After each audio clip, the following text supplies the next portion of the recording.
The shrill beeping of the continuous glucose monitor pierced through the carnival's cheerful chaos, like a fire alarm in paradise. Tyler Washington, 11 years old with chocolate-brown skin glistening under the afternoon sun, clutched his side where the insulin pump's tubing connected to his body. The device's screen flashed red warnings as his blood sugar plummeted dangerously low. He needed glucose tablets. He needed help. What he got instead was the heavy thud of black boots on asphalt and the metallic click of handcuffs being readied. "Drop the contraband. Kid." Officer Marcus Brennan's voice boomed across the Willowbrook HOA's annual summer carnival. His partner, Officer Janet Sullivan, flanked Tyler's left side, her hand resting ominously on her taser. The carousel music continued its tinkling melody in the background, a surreal soundtrack to the nightmare unfolding. Families with sticky-fingered children and balloon vendors froze mid-motion, their eyes drawn to the spectacle of two uniformed officers surrounding a small boy whose crime was existing while black and diabetic. Tyler's hands trembled as he looked down at his insulin pump, the life-saving device that had been his constant companion since his diagnosis 3 years ago. The clear tubing snaked from the small mechanical box clipped to his belt, disappearing under his bright yellow t-shirt that read, "Future Scientist," in bold blue letters. His Aunt Regina had bought him that shirt for his birthday last month, joking that he'd probably cure diabetes himself one day. Now, as Officer Brennan's meaty fingers reached toward the device, Tyler wondered if he'd live to see another birthday. "Please, sir, it's my medicine," Tyler whispered, his voice barely audible over the carnival noise. "I have diabetes. This keeps me alive." His words were precise, carefully enunciated the way his mother had taught him to speak around authority figures. "Be polite, be clear, be small." She'd said, "Make yourself invisible, and maybe you'll make it home." Officer Sullivan's laugh was sharp and bitter. "Nice try. Kid, we've seen every trick in the book. You think we don't know drug paraphernalia when we see it." She gestured at the insulin pump with disgust. "That tubing, that little reservoir full of liquid, you dealing to the other kids at this carnival?" The absurdity of the accusation might have been laughable, if not for the very real terror coursing through Tyler's veins. His blood sugar was crashing, and the officer's aggressive posturing was triggering his fight-or-flight response, making everything worse. He could feel his heart racing, his palms growing sweaty, his vision starting to blur around the edges. These were the warning signs his endocrinologist had drilled into his memory: severe hypoglycemia approaching. Without intervention, he could seizure, lose consciousness, or worse. "I can show you my medical ID card," Tyler offered desperately, reaching slowly toward his back pocket where he kept his diabetes identification. "It has my doctor's phone number. You can call him." "Don't you move," Brennan shouted, his hand flying to his weapon. "Hands where I can see them, Sullivan. Grab that device before he can flush whatever's in it." What happened next would be seared into Tyler's memory forever, replaying in his nightmares for months to come. Officer Sullivan lunged forward, her thick fingers wrapping around the insulin pump with the delicacy of a wrecking ball. Tyler instinctively tried to protect the device that kept him alive, his small hands covering hers. "He's resisting," Sullivan yelled, though Tyler was doing nothing more than trying to prevent his medical equipment from being damaged. With a violent yank, she ripped the pump from his belt, the adhesive patches tearing away from his skin with a sickening sound. Tyler cried out in pain and fear as the infusion set was torn from his body, leaving a small wound where the catheter had been. The insulin pump clattered to the ground, its plastic casing cracking on the asphalt. But Officer Brennan wasn't finished. With deliberate malice, he raised his boot and brought it down hard on the device. The sickening crunch of breaking electronics mixed with Tyler's sharp intake of breath. $300 of life-saving technology reduced to twisted metal and shattered plastic in an instant. "There," Brennan said with satisfaction, grinding his heel on the remains. "No more drug distribution today." Tyler stared at the destruction of his insulin pump, his lifeline, his bridge to a normal childhood. Without it, he was immediately in danger. The carefully calibrated doses of rapid-acting insulin that the pump delivered every few minutes to keep his blood sugar stable were gone. The sophisticated algorithms that adjusted his insulin based on his activity, his food intake, his stress levels, all of it was now electronic debris scattered across the carnival pavement. "You killed me," Tyler whispered, the words carrying a weight that should never come from a child's lips. "You actually killed me."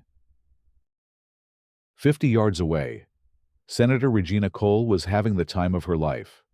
Dressed in worn jeans, a faded Georgetown University sweatshirt, and a baseball cap pulled low over her eyes. She looked nothing like the polished politician who regularly appeared on CNN and testified before Senate subcommittees. For the first time in months, she was just Tyler's Aunt Reggie, the woman who taught him to play chess and sneak extra cookies before dinner.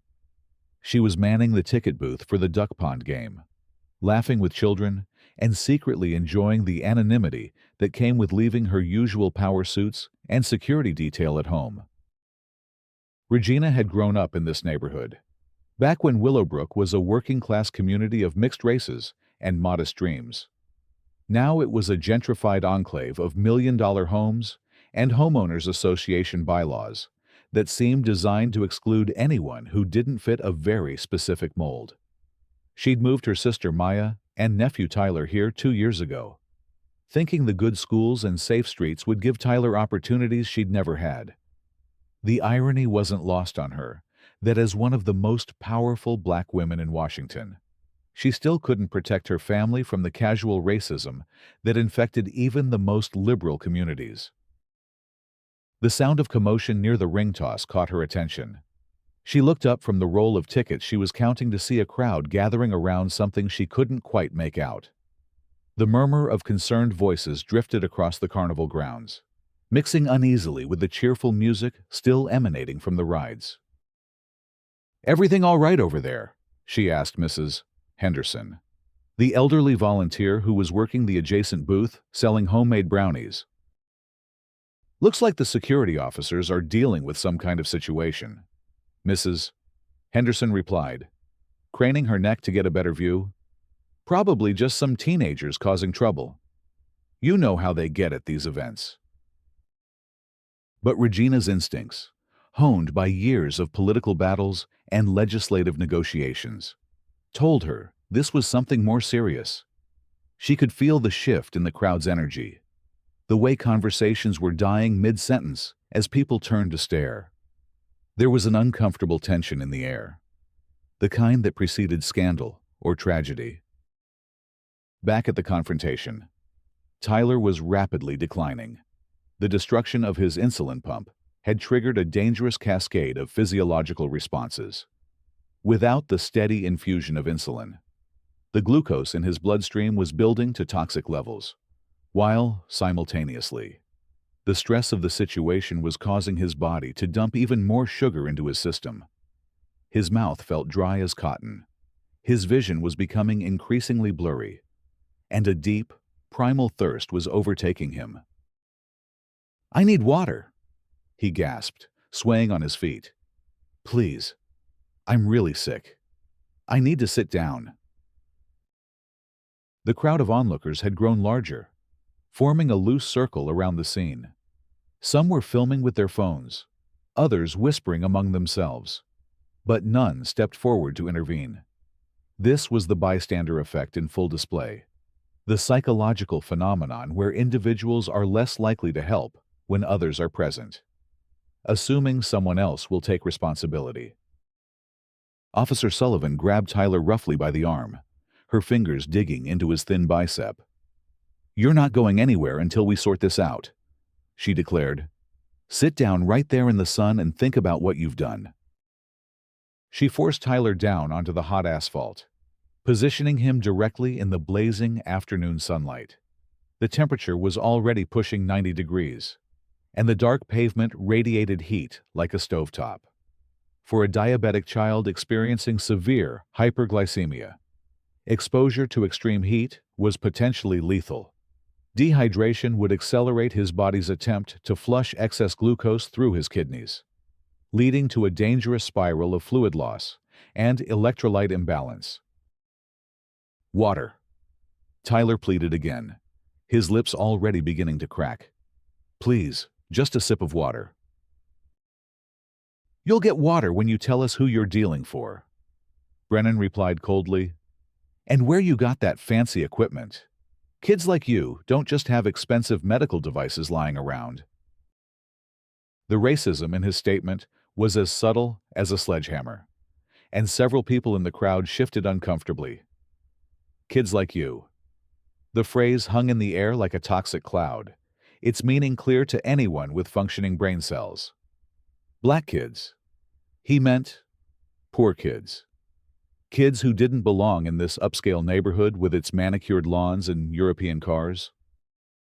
Tyler's breathing was becoming labored, each inhale requiring more effort than the last. The ketoacidosis was beginning, his body literally consuming itself in the absence of adequate insulin. The sweet, fruity smell of acetone was beginning to emanate from his breath, a telltale sign that his metabolism was shifting into crisis mode. Something's wrong with him, called out a woman from the crowd, her voice tight with concern. He needs medical attention. Ma'am, step back and let us handle this. Officer Sullivan snapped, This is a police matter. But the woman, Dr. Patricia Reeves, a pediatrician who lived 3 streets over, wasn't easily intimidated. She'd seen enough sick children to recognize the signs of diabetic ketoacidosis, and every instinct she possessed was screaming at her to intervene. Officer, I'm a doctor, and that child is in medical distress, she said firmly, stepping closer despite Sullivan's warning. He needs immediate medical attention, not interrogation in the sun. I don't care if you're the Surgeon General, Brennan growled. This is a drug investigation, and nobody interferes with a drug investigation. Doctor, Reeves pulled out her phone, her fingers flying over the screen. Then I'm calling 911 for a medical emergency. That boy is going into diabetic ketoacidosis, and if you don't get him help right now, you're going to have a dead child on your hands. The word dead cut through the carnival noise like a blade, causing gasps and murmurs from the assembled crowd. Parents instinctively pulled their own children closer, suddenly seeing Tyler not as a threat or a spectacle, but as someone's baby who was in serious trouble. Officer Sullivan's radio crackled to life, the dispatcher's voice barely audible over the static. She listened intently, then turned to her partner with a puzzled expression. Brennan, we've got a problem, she said quietly. Dispatch says there are complaints coming in about our handling of this situation. Apparently. Someone's been live streaming, and it's getting attention online. Indeed. Several people in the crowd had been filming the encounter from the beginning, and one tech-savvy teenager had started a Facebook live stream that was rapidly gaining viewers. The comments were pouring in faster than she could read them, a mixture of outrage, disbelief, and demands for the officer's identification and badge numbers. But Brennan was too invested in his version of reality to back down now. I don't care if the president himself is watching, he declared. This kid was dealing drugs at a family event. That device was drug paraphernalia, and I destroyed evidence to protect the public safety. Tyler's condition was deteriorating rapidly. His skin had taken on a grayish pallor, and his breathing was deep and rapid as his body tried to compensate for the acidosis building in his bloodstream. The glucose level in his blood was now likely over 400 mg/dL, more than 4 times the normal level, and climbing, without immediate medical intervention. He would slip into a diabetic coma within the hour. "My pump," he whispered, looking at the scattered pieces of his destroyed insulin pump. "Mama's gonna be so mad about my pump." The heartbreaking innocence of his concern, worrying about his mother's reaction even as his life hung in the balance, finally broke through the crowd's paralysis. "Doctor!" Reeves knelt beside Tyler, ignoring the officer's protests. "Sweetheart, what's your name?" she asked gently, pulling out a small flashlight to check his pupils. "Tyler Washington." He managed to say, "I live on Maple Street with my mama and Aunt Reggie." "Tyler, I'm Dr. Reeves, and I'm going to help you." "Okay, can you tell me when you last had insulin?" "My pump gives me insulin every few minutes," Tyler explained weakly. "But they broke it. They thought it was drugs." Dr. Reeves looked up at the officers with undisguised fury. "You destroyed a diabetic child's insulin pump. Do you have any idea what you've done?" For the first time since the confrontation began, Officer Sullivan looked uncertain. "It looked like drug equipment," she said defensively. "How were we supposed to know?" "By asking." Dr. Reeves snapped. "By listening when he told you it was medical equipment. By using the tiniest bit of common sense before destroying a child's life-saving device."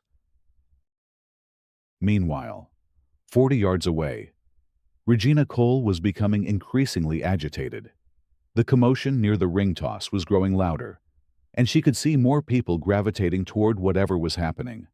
Her protective instincts, dormant during her peaceful afternoon of volunteer work, were beginning to stir. "Mrs. Henderson, can you watch the booth for a minute?"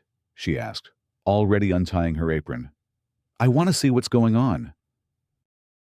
As she approached the crowd, she began to pick up fragments of conversation that made her blood run cold. "Insulin pump. Diabetic boy. Officers destroyed it." Her pace quickened, and she began pushing through the assembled people with the authority of someone accustomed to command. When she finally broke through to the front of the crowd, the sight that greeted her nearly brought her to her knees. Tyler, her brilliant, sweet nephew, was sitting on the scorching asphalt, his face flushed and his breathing labored. The remains of his insulin pump were scattered around him like the pieces of a broken heart. Two officers stood over him, their postures aggressive and unyielding, while a woman in scrubs, clearly a medical professional, was trying to assess his condition. Regina Cole had faced down Senate subcommittees, negotiated with foreign diplomats, and stared down lobbyists who tried to intimidate her with threats and bribes. But none of that had prepared her for the primal rage that consumed her as she saw her nephew being tortured by ignorant, racist cops at a neighborhood carnival. "Tyler!" she called out, her voice carrying across the space like a thunderclap. The boy's head turned toward her, and she saw the recognition and relief flood his face. "Aunt Reggie," he whispered, "they broke my pump. They think I'm selling drugs." Regina strode forward, her entire demeanor transforming from suburban volunteer to Senate committee chair in the space of 3 steps. Officer Brennan, still focused on Tyler, didn't notice her approach until she was standing directly in front of him. "Excuse me, officer," she said, her voice deadly calm. "I need you to explain to me why you've detained and are torturing my 11-year-old nephew." Brennan looked up, taking in her casual clothes and assuming she was just another concerned neighborhood busybody.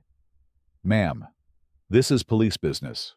Your nephew was found in possession of drug paraphernalia, and we're conducting an investigation." Drug paraphernalia. Regina's voice rose slightly, though she maintained her composure. "You mean his insulin pump, the medical device that keeps him alive?" "Look, lady, I don't know what story the kid fed you, but we know drug equipment when we see it." Sullivan interjected, That device was full of liquid, had tubing, looked exactly like what dealers use to distribute product. Regina's laugh was sharp and humorless. Officer Sullivan, is it? She had read the woman's name tag with the practiced eye of someone accustomed to remembering details. Let me make sure I understand this correctly.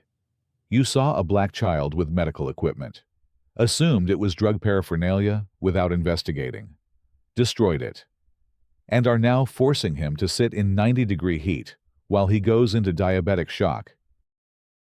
We're following proper procedure for suspected drug activity, Brennan replied stiffly.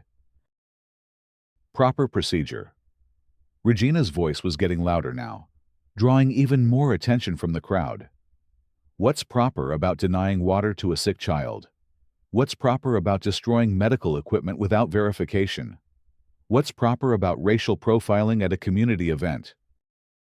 Dr. Reeves looked up from where she was monitoring Tyler's pulse. Ma'am, your nephew needs immediate medical attention.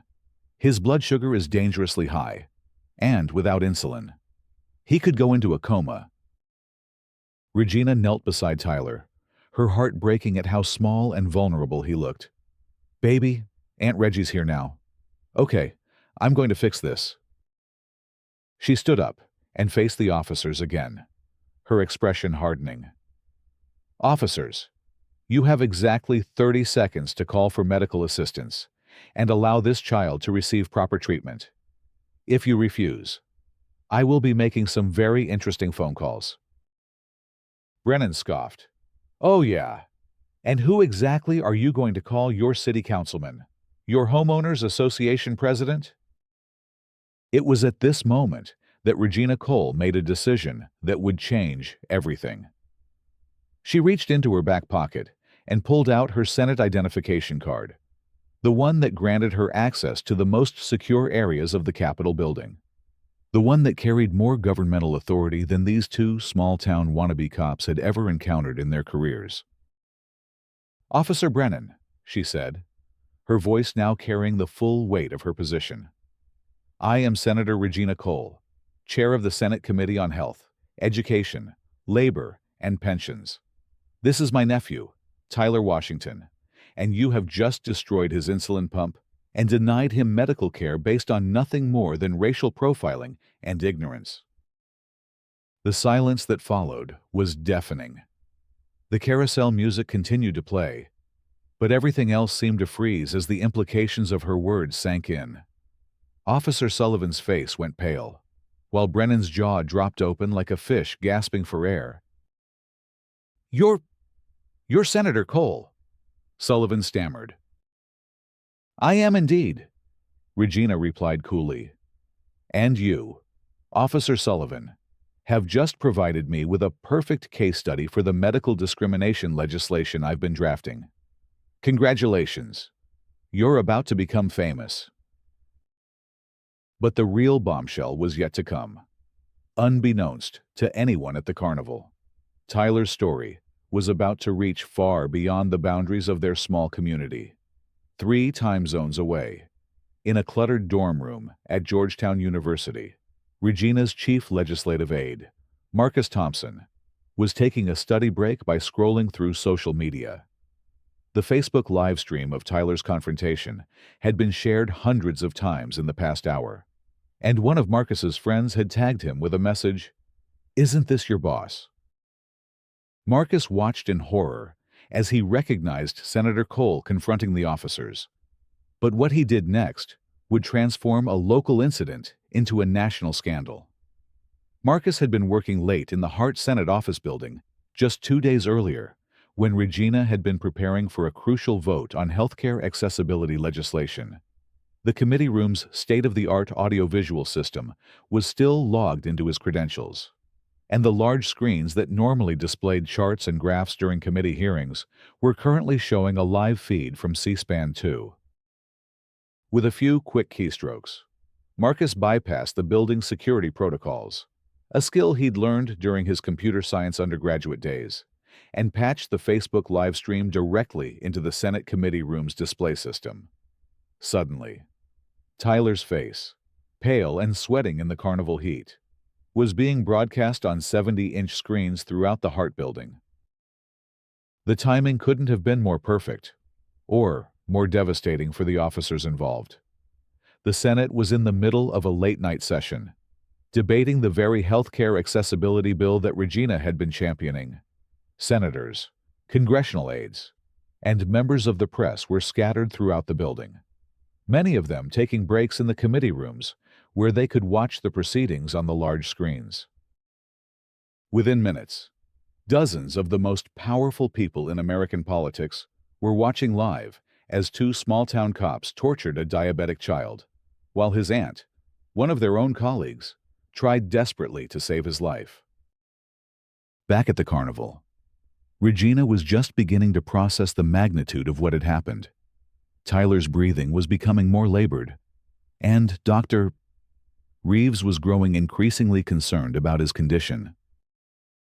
"Senator Cole, I need to be very clear with you," Dr. Reeves said quietly. "Your nephew is in serious medical distress.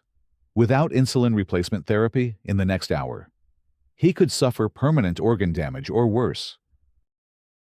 Regina felt her phone buzzing insistently in her pocket, but she ignored it, focusing entirely on Tyler's needs. "Officers, I am ordering you to call for immediate medical transport and to allow Dr. Reeves to provide emergency care." "You can't order us to do anything," Brennan protested, though his voice lacked its earlier conviction. "You might be some big shot in Washington, but here, we're the law." "Actually, Officer Brennan, you're wrong about that," Regina replied.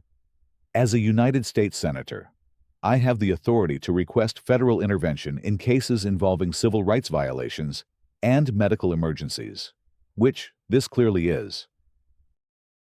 She finally answered her phone, which had been ringing continuously for the past 5 minutes. "Senator Cole speaking." The voice on the other end was Marcus, speaking so rapidly she could barely understand him. "Senator, the entire Hart Building is watching you right now. Your confrontation is being broadcast live on the committee room screens. Senator Williams wants to know if you need federal marshals deployed immediately." Regina blinked, trying to process this information. "Marcus, slow down. What do you mean the Hart Building is watching?" "The Facebook live stream. Senator, I patched it through to the committee room displays. Everyone's watching. Senators, staff, press. Senator Martinez is calling the Attorney General's office right now. They want to know if you need immediate federal assistance." The implications hit Regina like a freight train. Tyler's suffering wasn't just being witnessed by a small crowd at a suburban carnival. It was being broadcast live to the most powerful people in American government, during a debate about healthcare accessibility, while her nephew literally embodied everything wrong with the system they were trying to fix. She looked down at Tyler, who was now barely conscious, his skin clammy and his breathing shallow. The beautiful, brilliant boy who wanted to be a scientist, who played chess like a grandmaster, who still believed the world was fundamentally fair and just. He was dying because two ignorant cops couldn't see past the color of his skin. "Marcus," she said into the phone, her voice steady and cold. "Patch me through to Capitol Police Dispatch. I want federal officers here in 10 minutes. And Marcus, make sure the cameras keep rolling." Officer Sullivan, who had been growing increasingly nervous as she overheard fragments of Regina's phone conversation, finally broke. "Look, Senator, maybe we got off on the wrong foot here. If the kid really is diabetic, maybe we can work something out." "Work something out?" Regina's voice was dangerous now. "Officer Sullivan, you destroyed my nephew's insulin pump, forced him to sit in the sun while his blood sugar reached toxic levels, and denied him water and medical care. What exactly did you have in mind to work out?" Brennan, desperate to salvage the situation, played his final card. "We'll make a deal with you. "Senator, your nephew can go to the hospital, get his medical treatment, whatever. But you'll need to pay a fine for the disturbance, the crowd control costs, the paperwork. Let's say $1,000. Cash." The audacity of the demand struck the crowd like a physical blow. Several people gasped audibly, while others began filming more intently, sensing that they were witnessing something historically significant. "Dr." Reeves looked up from Tyler's prone form, her face flushed with anger. "Officer Brennan, are you seriously trying to extort money from a United States senator whose nephew you've nearly killed?" "It's not extortion," Brennan replied defensively. "It's standard procedure for disturbance of the peace, creating a public nuisance, interfering with police business." Regina stared at him for a long moment, her mind racing through the implications of what was happening. These officers weren't just incompetent or racist. They were corrupt, trying to shake down a senator for money while her nephew lay dying at their feet. The sheer brazenness of it was breathtaking. "Officer Brennan," she said slowly, "did you just attempt to extort $1,000 from a United States senator in exchange for allowing her diabetic nephew to receive medical treatment?" The question hung in the air like a toxic cloud. Brennan's face went through several color changes as he realized what he'd just said, and, more importantly, who he'd said it to, and how many people had heard it. That's not, I mean," he stammered. "Because if that's what just happened," Regina continued, her voice growing stronger, "then you've just committed federal crimes on camera, in front of dozens of witnesses, while the entire United States Senate watches via live stream." At that moment, the distinctive wail of sirens could be heard in the distance, growing louder by the second. But these weren't the sirens of local ambulances or fire trucks. These were the high-pitched electronic tones of federal law enforcement vehicles, and they were approaching fast. Regina's phone rang again. This time, it was her security detail, the team of Capitol Police officers assigned to protect senators when they were away from Washington. "Senator Cole, this is Agent Martinez. We have units 3 minutes out from your location. Do you need immediate extraction?" "Negative on extraction," Regina replied. "But I need immediate medical transport for my nephew, and I need these local officers detained for federal civil rights violations." "Copy that. Senator, EMS is en route with a pediatric diabetic specialist. Federal agents will handle the detention." Officer Sullivan was now in full panic mode. "Brennan, we need to get out of here. This is way above our pay grade." But it was too late for retreat.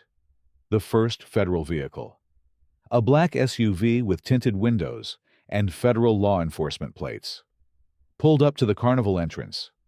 2 agents in dark suits emerged, followed quickly by a third vehicle containing paramedics with specialized equipment for pediatric emergencies.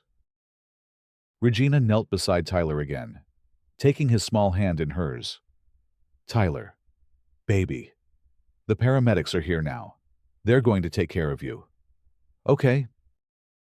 Tyler's eyes fluttered open, focusing on her with difficulty. "Aunt Reggie, are you in trouble because of me?" The question broke her heart, even while fighting for his life. Tyler was worried about causing problems for others. "No, sweetheart, you didn't do anything wrong. You're the bravest boy I know." The federal paramedics took over Tyler's care with swift efficiency, immediately starting an IV line and beginning insulin replacement therapy. Dr. Reeves briefed them on Tyler's condition and the timeline of events, her medical expertise helping to ensure he received optimal care. Meanwhile, the federal agents approached Officers Brennan and Sullivan with the calm professionalism of people who dealt with much more dangerous criminals on a regular basis. "Officers, I'm Agent Rodriguez, FBI Civil Rights Division. You're both under federal investigation for civil rights violations, and I need you to step away from the scene immediately." Brennan made one last desperate attempt to assert his authority. "Look here, Agent whatever your name is. This is our jurisdiction. We were conducting a legitimate drug investigation." Agent Rodriguez glanced at the scattered remains of Tyler's insulin pump, then back at Brennan with unconcealed disgust. "Officer Brennan, you're being detained pending a federal investigation into civil rights violations, medical negligence, and attempted extortion of a federal official. You have the right to remain silent." As the federal agents began the process of detaining the local officers, Regina found herself standing in the middle of what had transformed from a pleasant community carnival into a federal crime scene. The contrast was surreal. Children still rode carousel horses in the background, while FBI agents processed evidence and paramedics stabilized her nephew. But the story was far from over. While Tyler was being transported to the Regional Medical Center's Pediatric Intensive Care Unit, the live stream of his ordeal had exploded across social media. The hashtag #JaChian Pump was trending nationally, and major news networks were beginning to pick up the story. More importantly, back in the Hart Senate office building, Regina's colleagues were mobilizing with unprecedented speed. Senator Williams, the ranking minority member of the Judiciary Committee, had already begun drafting emergency legislation. Senator Martinez was coordinating with the Attorney General's office to ensure a thorough federal investigation. And Senator Chen, who chaired the subcommittee on healthcare access, was preparing to make Tyler's case the centerpiece of the healthcare reform debate. The carnival was winding down as the sun began to set, but the impact of what had happened was just beginning to reverberate. Regina rode with Tyler in the ambulance, holding his hand as the paramedics monitored his condition. His blood sugar was stabilizing thanks to the IV insulin, but the psychological trauma of the afternoon would take much longer to heal. "Aunt Reggie," Tyler whispered as they approached the hospital. "Will they arrest more kids like me, kids with diabetes?" The question struck Regina with its profound implications. Tyler wasn't just asking about his own safety. He was worried about other children who might face the same ignorance and prejudice. His empathy, even in the midst of his own trauma, reminded her why she'd gone into public service in the first place. "No, baby," she promised him. "Aunt Reggie is going to make sure this never happens to any child ever again." And Regina Cole, chair of the Senate Committee on Health, Education, Labor, and Pensions, always kept her promises. 3 weeks later, Tyler Washington sat in the gallery of the United States Senate, his new insulin pump working perfectly under his best shirt and tie. Below him, on the Senate floor, his Aunt Reggie was delivering the final arguments for what the media had dubbed Tyler's Pump Act, comprehensive legislation requiring mandatory training for all law enforcement officers on medical devices, establishing federal penalties for interference with medical equipment, and creating a national database of medical device registrations to prevent future incidents. The bill passed unanimously, 100-0, with a rare standing ovation that lasted nearly 5 minutes. As Tyler watched his aunt speak passionately about medical rights and civil dignity, he understood that his terrible afternoon at the carnival had been transformed into something powerful and lasting. Officers Brennan and Sullivan were ultimately convicted on federal civil rights charges and sentenced to significant prison terms. The Willowbrook HOA, facing massive liability, agreed to fund a free medical device clinic that served the entire Tri-County area. Dr. Reeves was appointed to lead the clinic, ensuring that no child would ever lack access to life-saving medical equipment due to financial constraints. But perhaps, most importantly, Tyler's story had sparked a national conversation about the intersection of racial bias, medical discrimination, and civil rights. His courage in speaking up, even while facing a life-threatening medical crisis, had inspired a generation of young activists and reminded the country that justice sometimes comes from the most unexpected places. As Tyler left the Senate chamber that day, his insulin pump working flawlessly beneath his shirt, he carried with him the knowledge that his suffering had not been in vain. The Tyler's Pump Act would protect millions of people living with medical conditions, ensuring they could live their lives without fear of ignorance or discrimination. And somewhere, in a federal prison, two former police officers were learning that the arc of the moral universe, while long, does indeed bend toward justice, especially when that arc is guided by the steady hand of a United States Senator who happens to love her nephew more than life itself.